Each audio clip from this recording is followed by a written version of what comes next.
Hey guys, what's going on? I'm Colin with Tell You How, bringing you another GFX tutorial. Today I kind of wanted to go over making a video thumbnail. This would kind of be if you're a YouTube partner, or you could possibly make the video thumbnail just go throughout the whole video, and therefore guaranteeing you that thumbnail. So yeah, mainly directed towards those audiences. I just want you guys to know that it isn't possible necessarily if you're not a YouTube partner to just upload any thumbnail that you like. But I do want to show you guys how to do it because it's not something I've seen around a lot, but it's something that I'm interested in and I'm sure other people are interested in as well. So anyways, let's go ahead and get right in. I'm going to be using Photoshop CS5, and I'm going to go on ahead and use the example as if I were doing it on a real product, like as if I were reviewing a product and I wanted to make a thumbnail for that.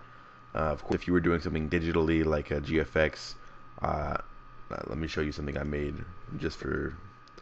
I'll probably put it as this thumbnail actually for this video, but you can see I kind of put the programs that I use up here, and then I put this cool little GFX 3D text thing down here, and yeah, that way you kind of get the idea of what I'm doing in the video, and it kind of makes you want to click on the video, and that's really the point of a good thumbnail. So enough rambling. Let me go on ahead and show you guys how to do it. So I'm going to use this picture right here. It's not actually zoomed in that much. This is a picture of the blue snowball, the mic that I'm using right now.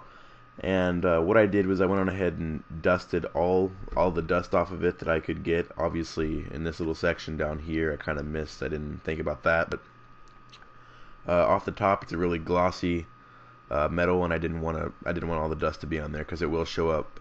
I use a Nikon D3100 to take pictures with, in case you're interested, and it takes pretty high quality pictures, and it will definitely show the dust on there. So anyways, I think I'm going to probably crop it out to right here, and I also took it up against a white, or somewhat of white background. I just put a piece of paper behind it because this is black, and I figured, you know, the best contrasting color for black is obviously white. So you'll see why I did that here in a second.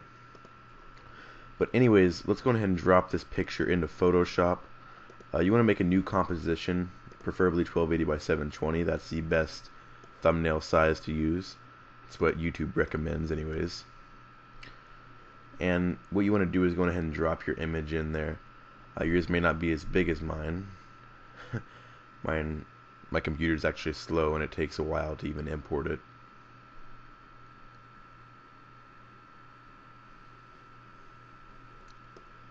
Okay, so once you have your picture imported, like I do mine, go on ahead and size it up to what you think you're going to use. I'm going to, you know what, scratch that. You're not going to size it up yet. Okay, once you have your picture imported, you want to go on ahead and size it up to what you're going to make the final picture in the thumbnail be. And I want mine to be about right here. I think that'll be a good size on this 1280 by 720. So check that. Okay. Now, there's a couple different options you have when it comes to cropping your foreground out of your background. I'm going to go ahead and try to use the magnetic lasso tool because, as you can see, I have some weird reflections going on right here, and I don't think that the quick selection tool is going to work that well. So we'll try the magnetic lasso tool first.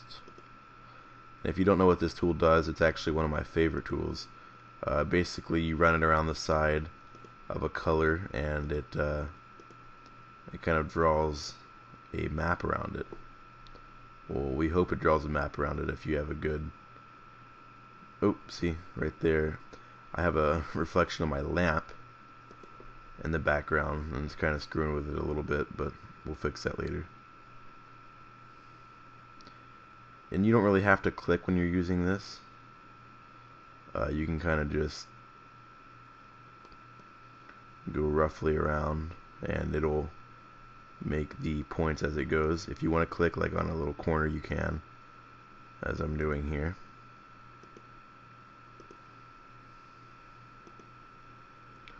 Okay, and that should work to somewhat of a degree. I'm going to go ahead and feather that by at least 10 pixels. You can, depending on the size of your photo, you can feather it more or less, but I choose to do 10. Next thing we're going to do is copy the layer and go ahead and scratch off the back part of the layer. Now this gives us this really kind of weird effect. You can sorry, had some issues there with the lasso tool. You can You can go in and edit it if you'd like. For tutorial sake, I'm not really going to worry about it because these reflections are kind of difficult to get rid of, and it's also a matter of setting up your picture. And you gotta imagine that whenever they're looking at this as a thumbnail, it's going to be about the size of a thumbnail. Well, just kidding, but it is going to be very small, and you know, all these tiny little details aren't going to show up, but you want an overall good look. Next thing I'm going to do is apply a gradient below that, because gradients are nice and they look really well on a thumbnail, basically. So select two colors that you want. Let's see, top is inside, bottom is outside. That should be okay. Now I'm going to make it a radial gradient. It'll be right here. You want to click right there and start from the center of your object and drag outwards. Boom. Alright, make one more layer on top of the gradient, but still below the snowball, or the object in your case. And I recommend going to a couple websites. I have some websites I prefer more than others, and get some free paintbrush packs. They're really very helpful, and they're really nice too. I have some explosion brushes here that I'm going to use. So, just to kind of spice up the image a little bit, I think it adds a touch that you don't really get if you don't do this.